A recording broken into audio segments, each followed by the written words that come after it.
Good morning student, आपका MA previous history की class में वेलकम है। तो बच्चे, हमने कल टॉपिक स्टार्ट किया था नारी तथा संस्कृति, वुमेन एंड कल्चर के समय समय पर संस्कृति में नारी का किस तरह योगदान रहा है, जिसमें बच्चे हमने पढ़ा था कि जो प्रागैतिहासिक काल में जो नर और नारी सामूहिक जीवन व्यतीत करते थे और प्रकृति के प्रति संघर्ष करते थे और नारी की स्थिति पुरुषों से श्रेष्ठ थी। फिर सिंधु सभ्यता काल में भी मात्र स्थात्मिक होने के कारण नारी की स्थिति पुरुषों से ऊपर मानी जाती थी और वैदिक काल में जो पुरुष और स्त्री समान माने जाते थे, जो लड़कियों को उपनयन संस्कार स्वयंवर की प्रथा, इसी तरह बच्चे उनको शिक्षा प्राप्ति का अधिकार था, वो वाद विवाद और गोष्ठियों में भाग ले सकती थी, विचार चर्चा कर सकती थी, बहुत से अधिकार थे उनको। परंतु बच्चे उत्तर वैदिक काल आते आते कि उनके अधिकारों का हनन होने लगा, उन पर बहुत से प्रतिबंध लग गए, उनके अधिकारों पर अंकुश लगा दिए गए। तो आज बच्चे हम करेंगे कि उत्तर वैदिक काल तक जो स्त्रियां थी उन पर बहुत से प्रतिबंध लगा दिए गए थे। परंतु बच्चे इस काल में भी गार्गी, मैत्री, अपाला, ये विदुषी स्त्रियों का उल्लेख हमें मिलता है। तो बच्चे धीरे धीरे क्या हुआ कि इस अवधि में जहाँ पुरुष राज्य विस्तार और उसके सुदृढ़ीकरण, राज्य विस्तार करने और राज्य के सुदृढ़ीकरण के कार्य में लगे हुए थे, तो वही महिलाएं उस समय कृषि कार्य, कपड़े बुनने का कार्य, धनुष बाण बनाने का कार्य और गृहस्थी कार्य में व्यस्त थी। और बच्चे इस काल में भी जो बाल विवाह का प्रचलन नहीं था और जो लड़कियां थी उनको स्वयंवर की प्रथा थी कि वो अपने लिए अपनी इच्छा के अनुसार पति का चुनाव कर सकती थी। परंतु बच्चे बौद्ध काल में पुरुषों से कम ना होने के बाद भी जो महिलाएं थी उनके पतन की प्रक्रिया का प्रारंभ हो गया था। बहुविवाह और अनुलोम विवाह प्रथा ने महिलाओं की स्थिति को हीन बना दिया था और उत्तर वैदिक काल में महिलाओं की दशा पतनोन्मुख होने लगी थी। महाकाव्य काल की बात करें तो बच्चे रामायण और महाभारत काल में बहुपत्नी विवाह, विधवा विवाह पर अंकुश, पुरुषों का एकाधिकार, ये कुप्रथाओं के प्रचलन के कारण समाज में महिलाओं की स्थिति में गिरावट आ गई थी। जैसे कि बच्चे द्रौपदी को एग्जाम्पल के तौर पर हम बता सकते हैं कि द्रौपदी को जुए के दांव पर लगाया जाना उस समय महिलाओं की गिरती हुई स्थिति का सूचक माना गया था। और इस अवधि में बच्चे महिलाओं को धार्मिक कार्यों के अयोग्य मान लिया गया। जैसे कि बच्चे वैदिक काल में जो महिलाएं थी वो सामाजिक और धार्मिक कार्यों में पुरुषों के समान भाग लेती थी, परंतु इस अवधि में उनको धार्मिक कार्यों के अयोग्य मान लिया गया और शिक्षा से वंचित करके और धार्मिक कार्य में तो उनको भाग लेना बंद कर दिया और साथ साथ उनकी शिक्षा से भी उनको वंचित कर दिया गया और उनका अल्पायु मीन्स के कम उम्र में ही उनकी शादी विवाह कर दी जाती थी और उनकी विवाह की उम्र 8 से 9 वर्ष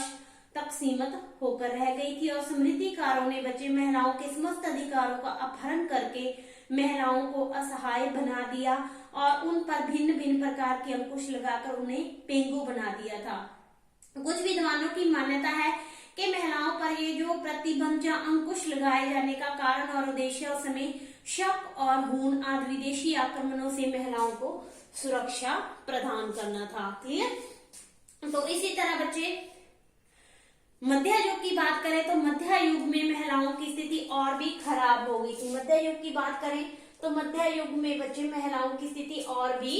खराब हो गई थी, क्योंकि बच्चे मध्य युग में पुरोहित वर्ग ने रक्त की शुद्धता, नारी सतीत्व की रक्षा और हिंदू धर्म की रक्षा, इन तीनों उद्देश्यों को लेकर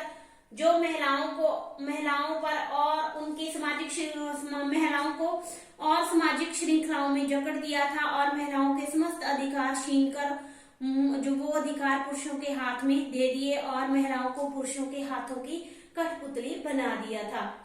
अब बच्चे बालिकाओं की जो लड़कियों की शिक्षा होती थी उनको भी पूर्ण तौर पे वंचित कर दिया गया और उनकी स्वतंत्रता का अधिकार भी उनसे छीन लिया गया और मुस्लिम आक्रमण के दुष्प्रभावों को अनुभव करते हुए हिंदू समाज में बाल विवाह और पर्दा प्रथा जैसी कुप्रथाएं थी उनको पनपने के अवसर प्राप्त होने लगे। यहाँ तक आपको क्लियर? तो बच्चे मध्यकाल की बात करें तो मध्यकाल में पर्दे की कठोरता में अत्यधिक वृद्धि हो गई थी और महिलाओं के जीवन में अधिकारों का क्षेत्र था वो पर्दा प्रथा के कारण काफी सीमित हो गया था क्षेत्र। और जो महिलाएं थी बच्चे वो पर्दे की कठोरता के कारण घर की चारदीवारी में बंद होकर रह गई थी और उनके आने जाने की स्वतंत्रता पर अंकुश लग गया था और सती प्रथा अपने चरम सीमा पर पहुंच गई थी। अगर बच्चे मध्यकाल में विधवा विवाह की बात करें तो विधवा विवाह था वो निम्न जातियों में प्रचलित था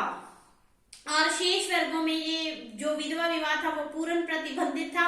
घर के बाहर जाकर कार्य करने का अधिकार भी केवल निम्न वर्ग की महिलाओं को ही प्राप्त था और इस पर महिलाओं के कार्य करने के अधिकार को भी उनसे छीन लिया गया और उनकी स्वतंत्रता का पूरी तरह से हनन किया जाने लगा था। और बच्चे महिलाओं पर ये दमन चक्र जो मध्यकाल से शुरू हुआ वो 19वीं शताब्दी तक अपने चरम सीमा तक पहुंच गया था। संपूर्ण दिल्ली सल्तनत काल और मुगल काल में महिलाओं को मनोरंजन का एक साधन मान लिया जाने के कारण महिलाओं की स्थिति थी वो दिन प्रतिदिन जर्जर होने लगी और महिलाएं गिरावट की तरफ जाने लगी थी। और बच्चे विदेशी आक्रमणों के कारण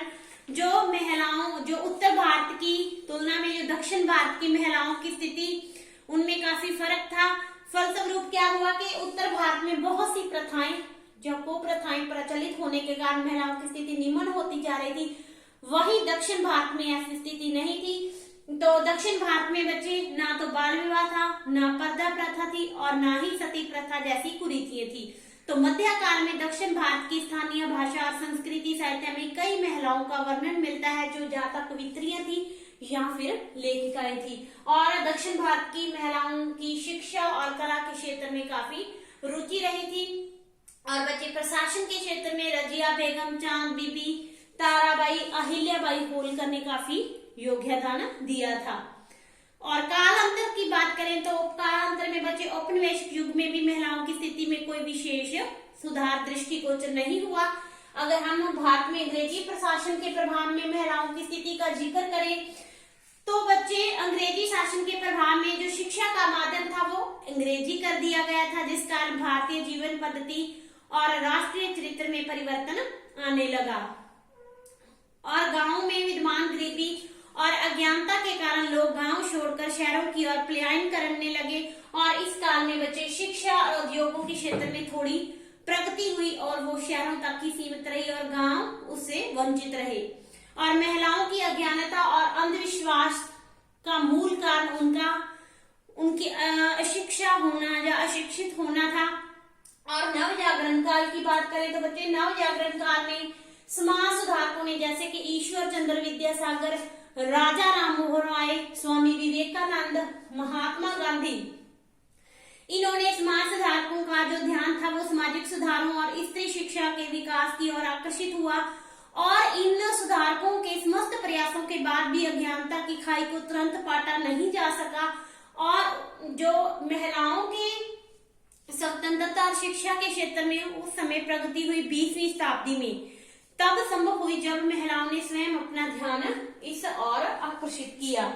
अगर बच्चे 20वीं शताब्दी में महिलाओं की स्थिति की बात करें तो इस शताब्दी के प्रारंभिक 50 वर्षों को नारी जागरण का युग कहा जाता है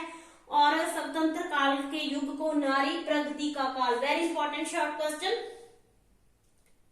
के स्वतंत्रोत्तर काल को नारी युग का नारी प्रगति काल माना जाता है। और इस समय महिलाओं ने स्वाधीनता आंदोलनों में भाग लेकर अपनी क्षमता और समर्था का परिचय दिया और उन्होंने कालांतर में अपनी भूलों और दुर्बलताओं का अनुभव किया और वे अपनी सीमाएं और क्षमताओं को पहचानने लगी। और ऐसा प्रतीत होने लगा कि शायद वो दिन अब अधिक दूर नहीं जब महिलाएं स्वयं प्रगति पथ पर अपनी राह आसान बनाने में सफल हो जाएगी और भारतीय संस्कृति का परचम एक बार फिर पुनर्विश्व में लहराएगा